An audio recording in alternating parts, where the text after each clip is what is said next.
quero compartilhar hoje a penúltima mensagem desse ciclo de mensagens, que não sei se para você, mas para mim foi muito precioso, né? Sobre o poder da aliança, né? Sobre o impacto de uma vida aliançada com Deus, né?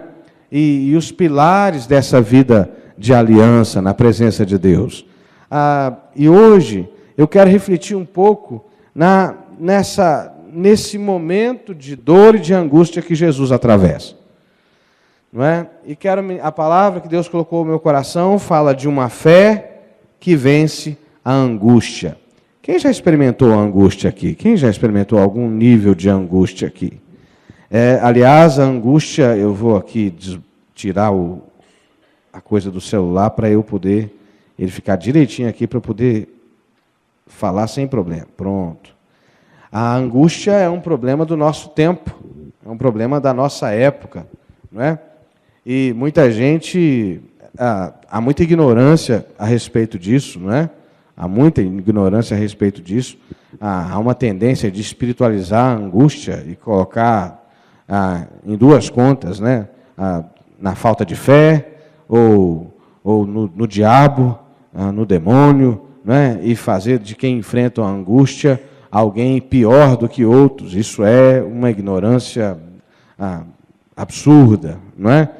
Não era mais para a gente passar por esse tipo de falta de conhecimento, né? A angústia é resultado de muitas coisas, dentre elas, por exemplo, uma pressão prolongada por muito tempo, né? Sem falar em fatores orgânicos mesmo, sem falar em condições da nossa própria condição física, emocional, né? E tem tratamento. A angústia clínica, a angústia que se desenvolveu numa patologia clínica, precisa de ajuda, precisa tratar, precisa procurar um médico, precisa procurar um psiquiatra. E, claro, colocar a vida na presença de Jesus, porque a graça de Deus nos ajuda no enfrentamento da angústia, né? Mas não pode minimizar, não pode espiritualizar, precisa tratar de verdade, não é? Amém, irmãos? Mas nós também enfrentamos a angústia por meio da fé. E por isso a mensagem de hoje, a palavra que Deus colocou no meu coração, tem como título: a fé que vence a angústia. A fé que vence a angústia. E para isso eu quero te convidar a ler comigo Mateus, capítulo 26, a partir do verso 36. Se você puder, Mateus, capítulo 26, a partir do verso 36.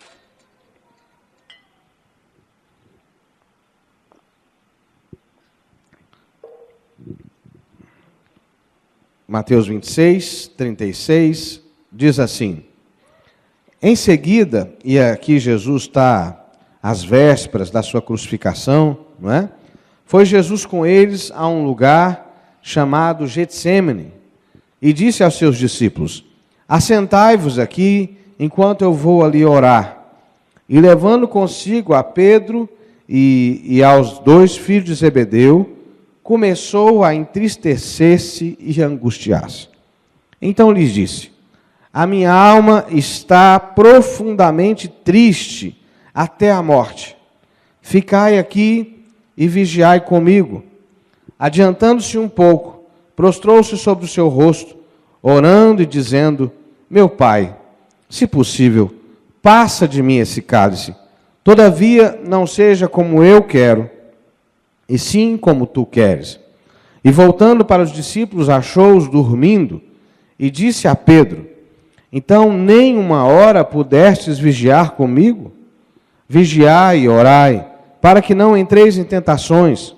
O espírito, na verdade, está pronto, mas a carne é fraca. Tornando-se a retirar-se, orou de novo, dizendo: meu Pai, se não é possível passar de mim esse cálice sem que eu beba, faça-se a tua vontade. Então, voltando, achou-os outra vez dormindo, porque os seus olhos estavam pesados. Deixando-os novamente, foi orar pela terceira vez, repetindo as mesmas palavras. Então, voltando-se para os discípulos, lhes disse: ainda dormis e repousais? Eis que é chegada a hora, e o Filho do Homem está sendo entregue às mãos dos pecadores. Levantai-vos e vamos. eis que o traidor se aproxima. Amém? Que Deus fale conosco através da sua palavra, em nome de Jesus. A primeira coisa, irmãos, é pensar mesmo nessa angústia de morte. Como eu disse, né, a angústia é uma realidade que nos toca a todos e tocou a Jesus também. E por isso que ajuda a gente desmistificar essa relação com a angústia, porque Jesus enfrentou a angústia. E não foi qualquer angústia. O texto diz, Jesus disse, a minha alma está triste até a morte. Não é?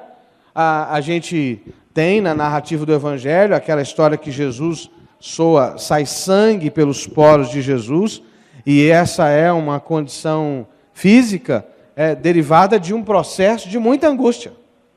Não era um milagre.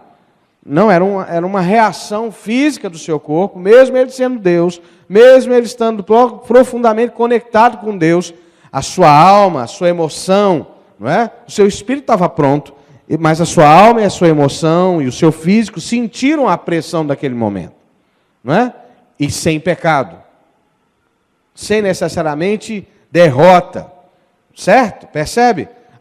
Pensar na angústia da paixão, aliás, depois de tantos anos, parece que é uma coisa que a gente já faz, e a gente já fez no passado, mas quando eu me tornei pastor aqui, eu fiz questão de resgatar essa experiência do culto da paixão, porque se tornou uma prática para nós cristãos pularmos a paixão, como se quiséssemos negar o sofrimento, como se quiséssemos negar a angústia, e a gente pula da paixão logo para a ressurreição. A gente vai da crucificação para a ressurreição. A gente tem dificuldade de falar na morte, porque a gente assimilou um discurso e uma ideia de que crente não passa pela angústia. Que a dor de Jesus e a vergonha de Jesus é uma coisa que a gente agradece a Ele, mas a gente não quer discutir muito, a gente não quer pensar. Mas a paixão de Cristo, Jesus morreu numa cruz para dizer que Ele se identifica com a nossa angústia.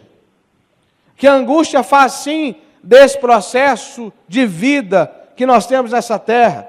Afinal, Jesus falou assim, olha, no mundo vocês terão aflições, mas tenham bom ânimo, porque eu venci o mundo. Então, querido, a primeira coisa que a gente precisa refletir é que a angústia é sim uma realidade que a gente está passivo de enfrentar, por conta das pressões que a gente enfrenta.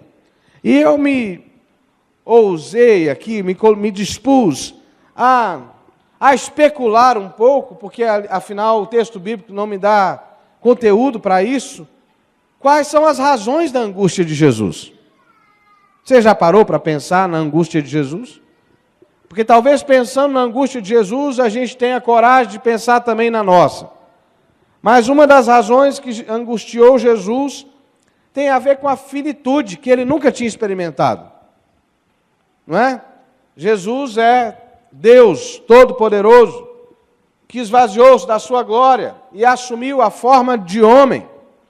E agora, como homem, como plenamente homem, Jesus experimenta essa consequência de perceber-se na condição de homem finito. Na condição de homem, e tudo bem que Jesus sabe que ele vai enfrentar, que ele vai vencer a morte, mas não tem como vencer sem primeiro enfrentar.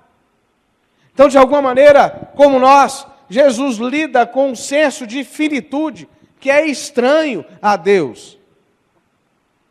O Deus que tudo sabe, que é todo poderoso. E isso é uma coisa, irmãos, na nossa fé e no cristianismo que mexe comigo assim, que, sabe, me enche de alegria de servir esse Deus. Porque um Deus que é infinito se fez finito. Um Deus que é imortal se fez mortal. Um Deus que é atemporal, ou seja, que está além de todo tempo, se permitiu, durante um período, tudo bem que ele não fica restrito a isso, a um tempo histórico, a se fazer temporal. Tanto é que a história passa a ser contada depois do nascimento de Jesus. Um Deus atemporal se fez temporal, encarnado na história. E ele percebe isso, ele sente as pressões que eu e você sentimos. Ou muitas das nossas angústias não têm a ver com o nosso senso de finitude, com o nosso senso de eu estou tomando muito cuidado, porque eu não quero que ninguém me taxe de herege aqui, né? Porque eu estou falando de Jesus, mas Jesus na condição de homem, não é? Mas esse senso de, entre aspas, impotência, de que no caso de Jesus, por escolha, no nosso caso não tem a ver com escolha, Jesus escolheu não intervir na decisão dos homens. Ele podia, sendo todo poderoso, mas ele escolheu se fazer finito e deixar que a história e que os homens fizessem as suas próprias escolhas. Mas quem de nós não se sente angustiado quando você vê uma situação se desdobrando e você diz assim, como eu queria poder mudar isso. Quando você vê um filho escolhendo um caminho errado, você diz, como eu gostaria de mudar isso. Não é verdade? Quando você lida, no caso de Jesus era a crucificação, mas quando você lida com uma enfermidade e que você diz, como eu gostaria de mudar isso. Como eu queria mudar isso. Quando a gente lida com essas finitudes que é própria do ser humano, e que Jesus, por ter se feito homem, experimentou no nosso lugar. Isso gera angústia. Quem já passou por angústia desse tipo aqui? Deixa eu ver. Por não ter controle de algumas coisas. Por não ter resposta para algumas coisas. Por querer muito, né? Querer muito ajudar, querer muito fazer, querer muito intervir, mas você não pode. Não foi dado a você o direito. Não é? Você quer muito mudar um tempo, uma história, uma pessoa, ajudar, mas você é finito. Fala comigo assim, graças a Deus porque eu sou finito. Fala comigo, graças a Deus porque eu sou finito. Aquilo que nos gera angústia pode ser para nós também uma oportunidade de ser grato a Deus, porque só tem um Deus na terra. Amém, irmãos? Jesus, de alguma forma, experimenta a angústia para dizer para a gente que não dá para evitar essa condição de finitude. Ela é real, ela está presente. Você é mesmo finito. Você não tem controle nem mesmo sobre o que vai acontecer com você daqui nos próximos 30 minutos. Não é?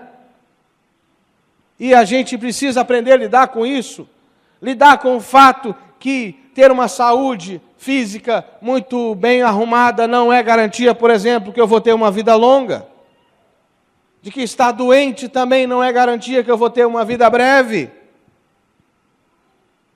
Tem um pastor querido lá em Duque de Caxias, né? Pastor Hélio e eu pastoreamos já tem 10 anos, não, mais de 10 anos, né? Quando eu cheguei lá, está fazendo 12 anos agora que eu comecei meu pastorado lá e vim para cá há 6 anos. Pastor Osias já enfrentava enfermidade, já teve um momento de a gente dizer assim, agora Deus vai recolher o pastor Osias. E tanta gente já foi na frente dele, ele está lá firme, né? A sua esposa, que é uma guerreira, que a gente tem muita admiração, pega ele, põe na cadeira de roda, leva para o culto domingo de manhã, né? Leva para todas as atividades da igreja, porque a vida, o fato de você estar enfermo não diz que você vai primeiro. O fato de você ter muito dinheiro não significa que você é próspero. Seria tão bom, mas eu não quero ainda falar sobre isso, se nós aceitássemos as nossas finitudes com paz e serenidade. Não é? É interessante que nos 12 passos do AA, quando alguém que enfrenta um vício, uma compulsão, precisa enfrentar esse vício, uma das primeiras coisas é admitir que é viciado. É admitir que é finito. Que sozinho não tem controle sobre aquelas coisas. De alguma maneira, a finitude de Jesus e o senso de finitude nessa condição humana dele gera angústia. E gera para nós também. A gente vai ver como é que Jesus resolve isso. Não é?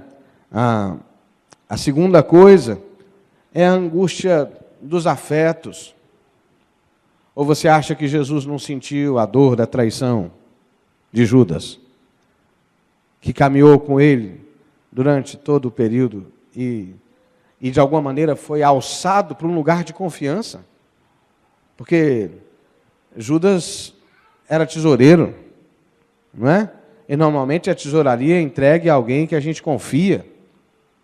E Judas estava ali, aqui ainda não tinha traído, mas Jesus sabia de todo o entorno. Jesus sabia que os discípulos iam fugir. Jesus sabia de todo o entorno daquela situação. Basta dizer que os discípulos que ele chama para vigiar com ele dormem, não dão conta de caminhar com ele.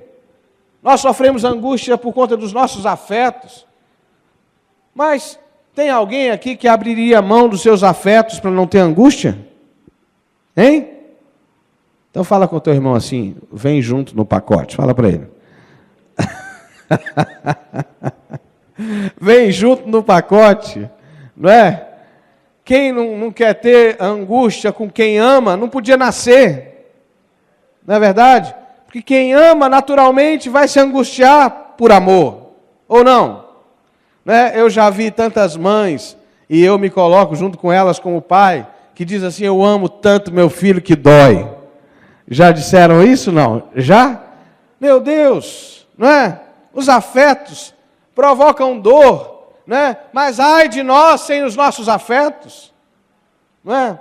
Quem foi aqui que nunca sofreu por um amor não respondido, né?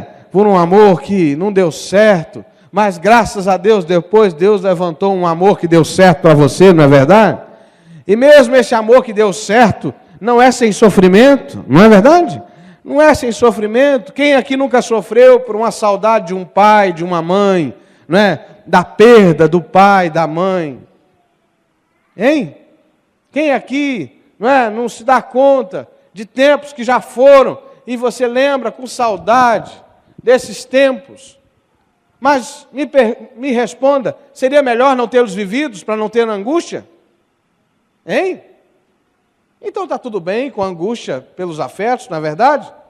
Desde que ela não nos domine. Está tudo bem sofrer por amor, concordam comigo ou não? Hein? Porque vale a pena, não é?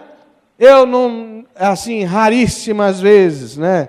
Uma em 1 milhão, de uma mãe ou um pai, que depois de ter lutado por amor pelo seu filho, vai dizer assim, eu me arrependo de ter tido esse filho. Mesmo os filhos mais trabalhosos, mesmo os filhos mais difíceis, normalmente a gente precisa fazer o contrário, a gente precisa ajudar, como pastor eu vivo isso toda hora, ajudar a mãe a dizer que ela não pode carregar o filho mais, que agora ela tem que deixar que o filho tome as decisões dele, que ainda que doa, ele vai precisar aprender com as escolhas erradas que faz, porque a tendência da mãe, especialmente da mãe, é mesmo já tendo feito tudo, ainda querer carregar esse filho mesmo que esse peso seja quase uma força de morte na vida dela, porque vale a pena sofrer por amor. Se você discorda de mim, reveja seus relacionamentos e veja se você já não sofreu por eles. Jesus tem angústia pelos afetos, pela saudade que ele vai sentir daquela vivência que foi prazerosa para ele. Jesus não veio aqui só para morrer na cruz. Jesus disse assim, eu já não vos chamo de servos, mas de meus amigos. De meus amigos. Na Páscoa, na última Páscoa, diz a Bíblia que um dos discípulos de Jesus, que ele diz assim, a quem Jesus mais amava, que era João, que era um moço ainda, passou a ceia toda agarrado em Jesus, abraçado. A Ângela foi fazer um curso em São Paulo esse final de semana, e ontem, na hora de viajar, uma meia hora antes, a Isabela ficou agarrada nela, aquele senso que a mãe começou a trabalhar esse ano, então está mais ausente, sai, né, viaja e tal, e aí o filho sente, né, fica agarrado. João, discípulo de Jesus, ficou assim também. Os discípulos agarrados em Jesus por entender que alguma coisa estava acontecendo. A angústia por conta dos afetos. A angústia por conta da não resposta.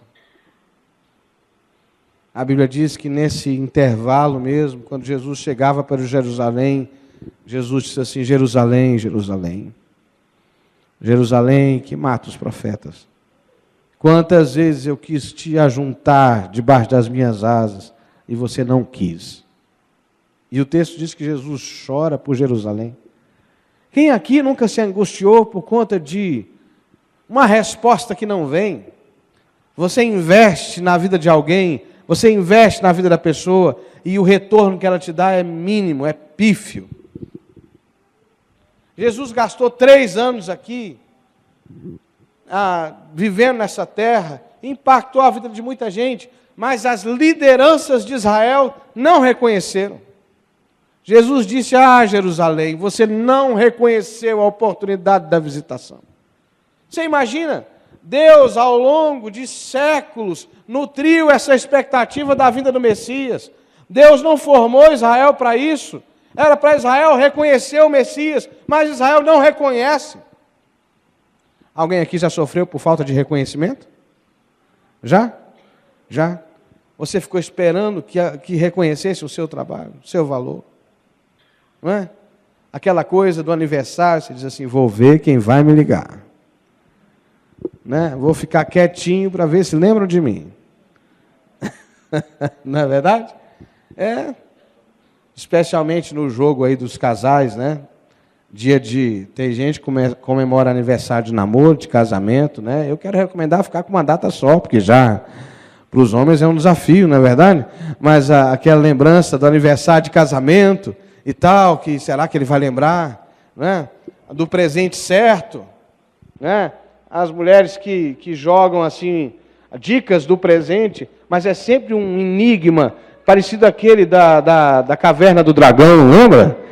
Como é que era o nome do moço lá da Caverna do Dragão? O mestre dos magos, que parecia dar uma dica, mas nunca dava dica nenhuma. Tem mulher que é igual o mestre dos magos. Ela dá a dica, diz assim: eu dei a dica, mas a gente nunca chega no lugar certo. Não é? Aí sofre, porque esperava que alguma coisa que o marido atendesse, né? Sofre porque esperava que os companheiros de trabalho reconhecessem, sofre porque esperava que a sua equipe respondesse ao investimento que você fez, sofre. Mas eu pergunto, tem alguém aqui que desiste de ter expectativas? O que é uma vida sem expectativa, irmãos? O que é uma vida sem expectativa? Alinhar as expectativas é importante. Expectativas altas demais provocam angústia. Expectativas baixas demais provocam a morte. Mas ninguém vai aprender a lidar com expectativas se não se aventurar a esse exercício de ter expectativa. Espere sim, espere o melhor do seu marido, espere o melhor da sua esposa, espere o melhor dos seus filhos, espere o melhor da sua igreja. E se decepcionar, tudo bem, porque valeu a pena ter expectativa. A expectativa te provocou, te fez sair do seu lugar. Então, em nome de Jesus, eu quero te convidar hoje a não ignorar a sua angústia. Não é para aceitá-la pacificamente também. Mas, de alguma maneira, a angústia tem a ver com a vida, tem a ver com estar vivo, tem a ver com almejar coisas, por colocar a sua vida em algumas coisas. Você não pode deixar que ela se torne doentia, você não pode deixar que ela te paralise, você não pode permitir que ela roube de você e de mim a capacidade de gerar coisas novas. Mas algum nível de angústia diz que nós estamos vivos. E para ser muito sincero, eu creio que de alguma maneira Deus espera que nós nos angustiemos com Ele. O texto diz que Jesus levou alguns discípulos com Ele. Você viu lá? Jesus levou alguns discípulos, Ele levando consigo Pedro e os 2 filhos de Zebedeu, Pedro, Tiago e João, que era o trio mais próximo de Jesus. E Jesus levou com eles com Ele. Por que Jesus leva 2, 3 discípulos com Ele? Porque de alguma maneira Jesus queria compartilhar com eles aquela angústia. O texto diz que Jesus deixa eles num canto, vai se entristecendo, mas de tempo em tempo Jesus volta. Jesus volta e eles estão dormindo. Então, eu creio que de alguma maneira, ainda hoje, o Senhor sente angústias por esse mundo. Ainda hoje o Senhor se angustia por filhos que Ele ainda não resgatou. Ainda hoje o Senhor se angustia por situações que ainda não foram vencidas. Na semana passada eu tive uma experiência que, assim, não é corrente, não é sempre, mas de vez em quando acontece comigo. Eu tinha uma palavra preparada para pregar no domingo à noite, mas quando foi no final da tarde, meu coração começou a se angustiar, eu já estava aqui, tinha terminado uma aula, e durante o louvor Deus me deu uma outra palavra, e eu entendi que a minha angústia tinha a ver não necessariamente com o meu cansaço, com as minhas lutas, mas com a realidade de pessoas que estariam aqui no culto. E a palavra veio exatamente nessa direção, sobre o enfrentamento da dor. E foi tremenda a presença de Deus aqui no domingo passado à noite, quando aí, infelizmente não está filmado, não está sendo, só quem estava aqui viveu, não é? Quando, de alguma maneira, Deus me fez sentir a dor dos irmãos que estavam aqui juntos. E Deus tem essa expectativa a nosso respeito, que a gente, de alguma maneira, compartilhe com Ele da sua dor. Paulo vai dizer que aqueles que foram crucificados com Cristo vão também participar da ressurreição de Jesus. Afinal de contas, quem não morreu não pode ressuscitar. Quem não se identificou com Cristo no seu sofrimento, como é que vai se identificar com Ele na sua glória? Então Jesus chama os discípulos, compartilha com eles, e eles estão dormindo. Pergunta para o seu irmão aí, está dormindo, irmão, ou está angustiado também?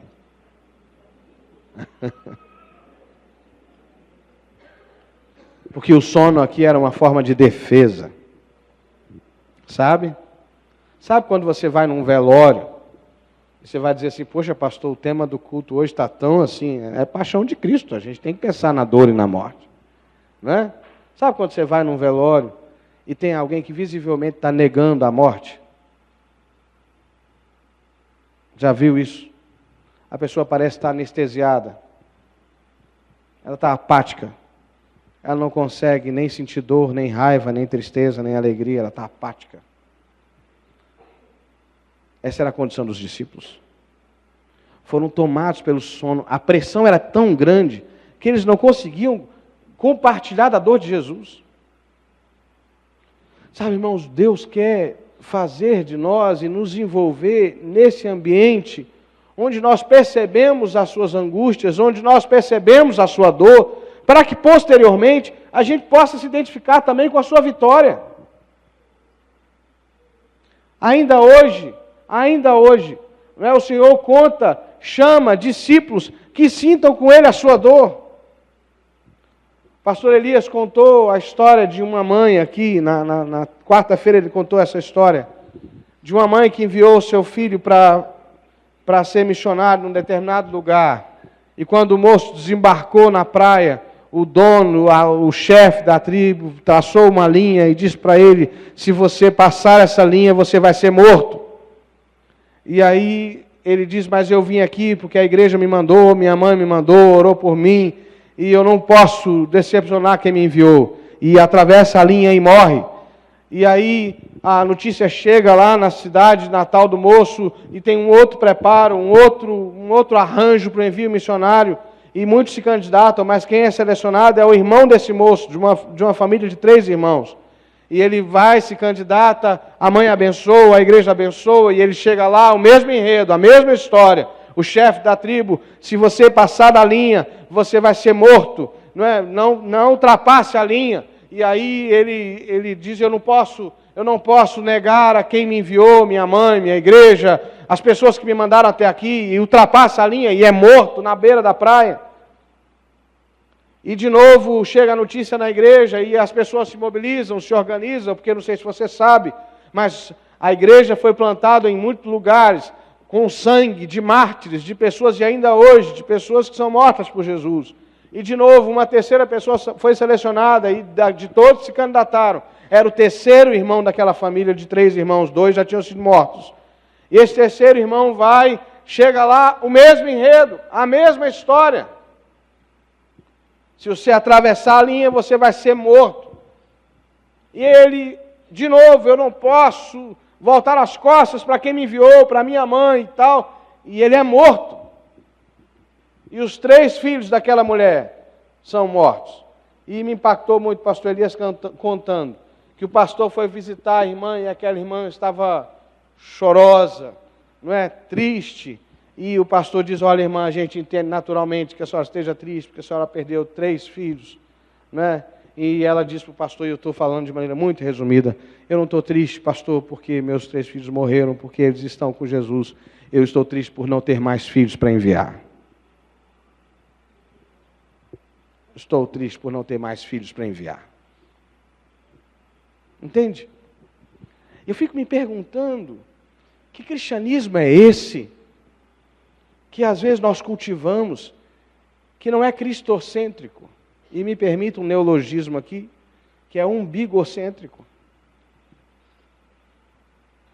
Onde nós estamos tão preocupados com as nossas demandas, com as nossas preocupações. E o cristianismo passa a parecer com um band-aid, que aplaca a nossa dor, mas que não é suficiente para intervir na nossa história e naquilo que nós somos. Às vezes, eu fico me perguntando se nós não estamos dormindo, como os discípulos. Não por maldade, nem por desleixo, mas simplesmente porque não estamos lidando bem com a pressão que está sobre nós, como eles. Sabe? Nós somos pressionados de todos os lados, do trabalho, do mercado, da sociedade, da violência. Não é por má fé, entende? Eu sinto que às vezes a igreja dorme por falta de discernimento. Não é por dolo, não é por maldade ou por descompromisso, mas é por falta de discernimento, falta sabedoria para lidar com a angústia que pesa sobre nós. Nesses dias de paixão, a gente precisa pedir a Jesus que alinhe o nosso coração com o dele. Para que, sim, nos deixe angustiar pelos nossos queridos que ainda não têm Jesus. Sim, nos deixe angustiar por uma vida que ainda não está no padrão que Deus quer. Sim, nos deixe angustiar por a gente não estar vivendo tudo que Ele sonhou para a gente. Porque talvez essa angústia nos provoque a mudança. Talvez essa angústia nos leve a fazer uma coisa nova. Eu, há quase 2 anos atrás, mais precisamente no ano 2016, vivi um tempo de muita angústia por um processo de transição na minha vida pessoal e ministerial. E naquela época eu procurei um mentor que me ajudou muito e narrei, falei, eu preciso da sua ajuda, e narrei a minha angústia para ele. E depois de narrar a angústia para ele, eu estou fazendo 43 anos agora, naquela época eu tinha 40, não é? E ele disse assim, que idade você tem? Eu devia ter 41, ele falou assim, eu tenho 41, e ele disse, eu passei por essa mesma angústia, a crise dos 40, né? Que a gente começa a questionar se a gente está construindo a vida certo, não é verdade? Se você está indo para o caminho certo, ou se você está, não é? Eu passei por isso, não sei quem passou, quem mais enfrentou essa crise aqui ou está enfrentando? Acho que só eu, né? Eu mais uns 2 ali. Os outros talvez nem se deram conta que passaram por ela, né? E ele disse assim para mim, e ele me contou uma história, a história de Moisés. Moisés. Que lá na sarça ardente, lembra da sarça? É chamado a tirar a sandália dos pés e se aproximar para ouvir a voz de Deus. E depois que Deus fala com ele, Deus diz assim, o que você tem na mão? Tem um cajado. E aí ele disse assim, joga no chão. E o cajado virou uma cobra. E aí o que Deus diz para Moisés? Pega a cobra pelo rabo. E todo mundo sabe que pegar a cobra pelo rabo é pedir para ser picado. Se você for pegar uma cobra, tem que pegar pela cabeça. Porque pegar pelo rabo, ela vai se voltar contra você e te picar. Mas o Moisés acreditava que Deus era capaz de livrá-lo daquela morte, ou ele não estava apto para seguir na direção do Egito. E Moisés pega a cobra pelo rabo, e ela vira um bastão de novo. E o que aquele mentor me disse foi o seguinte, pega a cobra pelo rabo, Evander. Enfrenta a sua angústia com fé. Enfrenta a sua angústia com fé. E é exatamente o que Jesus faz. É interessante demais que Jesus vira para Deus e diz assim, acompanha para Deus Pai, não é? E disse assim, no versículo 42, se você puder acompanhar, eu já estou terminando. Tornando a retirar-se, orou de novo, dizendo, meu Pai, se não é possível passar de mim esse cálice, sem que eu beba, faça-se a tua vontade. Você pode ler comigo? Se não é possível passar de mim este cálice, sem que eu beba, faça-se a tua vontade. Qual é a fé que vence a angústia, irmãos? É a fé que tem coragem de expor a angústia. Que tem a coragem. Jesus sabia que ele tinha sido gerado para aquele momento, mas ele disse, se possível, passa de mim esse cálice. Está doendo. Sem pecar. A fé que vence a angústia é aquela fé que primeiro me permite externar a angústia. Dar nome para ela. Trazê-la à luz. Percebe? Eu trago a luz, eu digo, olha Deus, eu estou com medo, olha Deus, eu não sei como enfrentar essa situação, olha Deus, eu estou me sentindo sozinho. Será que dá para eu me livrar disso aqui? Os meus amigos estão dormindo. Será que o Senhor pode me poupar dessa situação? Não é? Você já viveu situações assim? Você diz assim, Deus, se o Senhor puder, não deixe acontecer isso não. Deus, se o Senhor puder, me livra dessa dor. Mas se não for possível, que seja feito conforme a tua vontade. E aí Jesus chega para os discípulos, como quem estão dormindo, diz, ei pessoal, ainda está dormindo? Vamos embora. Vamos embora porque o traidor se aproxima. Acabou a angústia, irmãos? O que vocês acham? Acho que Jesus colocou ela no lugar certo, nas mãos de Deus. E agora ele está pronto para enfrentar a dor da crucificação. Percebe? Às vezes a gente acha que vencer a angústia significa livrar-se dos problemas que causam a angústia. Percebe? A gente acha que vencer a angústia para Jesus seria que todos os discípulos respondessem a ele, que ele não tivesse que abrir mão dos discípulos, de repente fazia um negócio com o pai, dizia assim, pai, a gente arrebata todo mundo, e aí vai uns 12 para o céu agora, né? E depois eu volto e começo tudo de novo, mas esses 12 eu queria levar comigo. Você já tentou fazer esse tipo de negócio com Deus? Né? Senhor, a gente, como os gnósticos quiseram acreditar que o Espírito de Jesus se ausentou do corpo de Jesus. Para alguns discípulos foi tão difícil enfrentar a dor, que o gnosticismo é uma heresia que surgiu no primeiro século, dizendo que Jesus Cristo não passou pela cruz. Jesus passou, mas o Cristo não. O Cristo meteu o pé na hora da morte. Entendeu? O Espírito de Cristo se ausentou do corpo, ficou só o homem Jesus lá. É isso que o gnosticismo acredita. Porque o escândalo da cruz era demais para eles. Não, queridos, é exatamente o contrário. Quando eu posso abrir a minha dor diante do Pai, quando eu posso externar a minha angústia diante do Pai, Ele é poderoso para tirar de mim o poder da angústia, e o poder da fé me dá condições de enfrentar a angústia. Percebe? E aí eu vou pegar a carona um pouquinho com os presbiterianos, que é a fé na soberania de Deus. Eu confio no Senhor. Que seja feita a tua vontade. Que não seja feita a minha. Eu estou consciente da sua soberania. Se na sua soberania eu preciso passar por esse vexame. Se na sua soberania eu preciso passar por essa afronta. Se na sua soberania eu preciso passar pela cruz. Porque a cruz foi isso. Hoje ela é motivo de glória para nós. Mas ela foi vergonha, afronta e humilhação. Entendeu? Jesus foi colocado nu na cruz. Entendeu? Ela foi vergonha, afronta e humilhação. Se era a tua vontade, eu vou passar. E aí a angústia que foi vivida, ela não tem governo sobre nós. Ela é natural enquanto sentimento, enquanto realidade vivida. Mas ela não nos domina. Porque quem governa a nossa vida é o Senhor Jesus e a sua vontade. Amém, irmãos? Faz sentido para você? Então, como é que é a fé que enfrenta a angústia? É a fé que não tem medo de expor a angústia. Porque, afinal, até o nosso Senhor passou por angústias.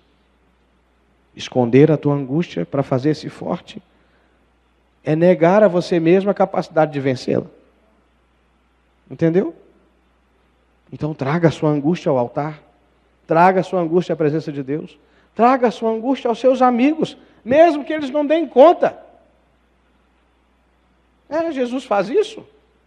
Traga a sua angústia aos seus amigos, os mais chegados. Não é para todo mundo, não é verdade? Os mais íntimos. Cara, vigia comigo. Não é? Quantas vezes eu já fiz isso aqui com meus amigos, aqui, o pastor Hélio e o pastor Guto, dizendo, olha, estou vivendo uma situação assim, assim, assim. E eles não tinham necessariamente ter resposta para mim. Só orar comigo. E a gente ora junto e enfrenta, sabendo que a vontade de Deus é boa, perfeita e agradável.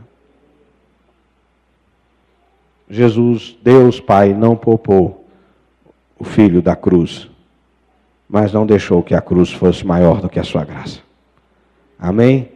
Talvez Deus não vai te livrar da cruz, mas aquele que é maior do que a morte pode te trazer ressurreição e vida. Amém?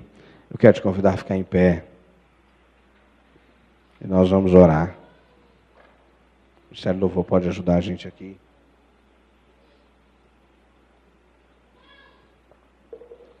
Nós não estamos aliançados com a angústia, não.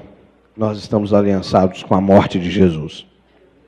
Com o sofrer de Jesus. Para que, de alguma forma, nós possamos nos aliançar com a ressurreição de Jesus e com o poder que emana dela. Então, se você tem vivido um tempo de angústia, Jesus se angustiou por nós também. E Ele se angustiou a nossa angústia para que nós pudéssemos viver uma vida além da angústia. Então, se você tem passado por um tempo assim, enquanto nós cantamos e louvamos, eu quero te convidar a sair do seu lugar e vir até o altar para nós orarmos juntos. Venha ao altar colocar o seu coração diante do Senhor. Venha ao altar, seja qual for a razão que te angustia, venha ao altar e coloque diante de Deus o seu coração, a sua dor, as suas preocupações, as suas angústias.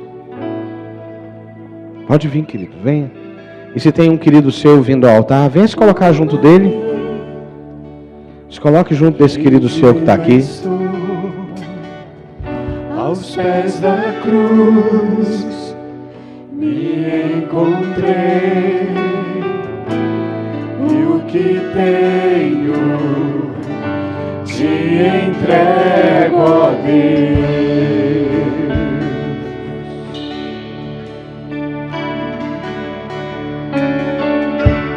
Vem limpar as minhas mãos, purificar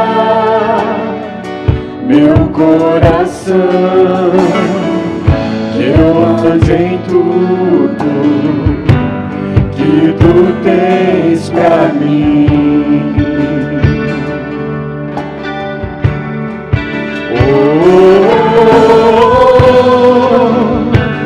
Eis-me aqui, rendido estou.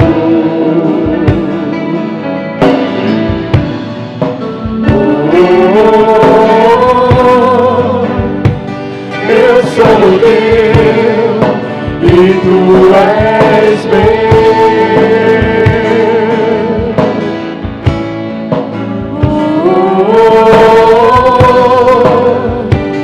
Eis-me aqui, rendido estou.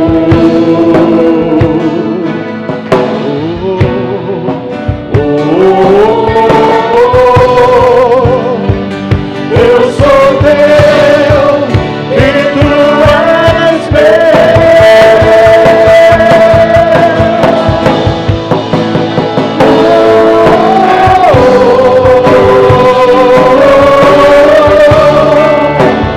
Oh,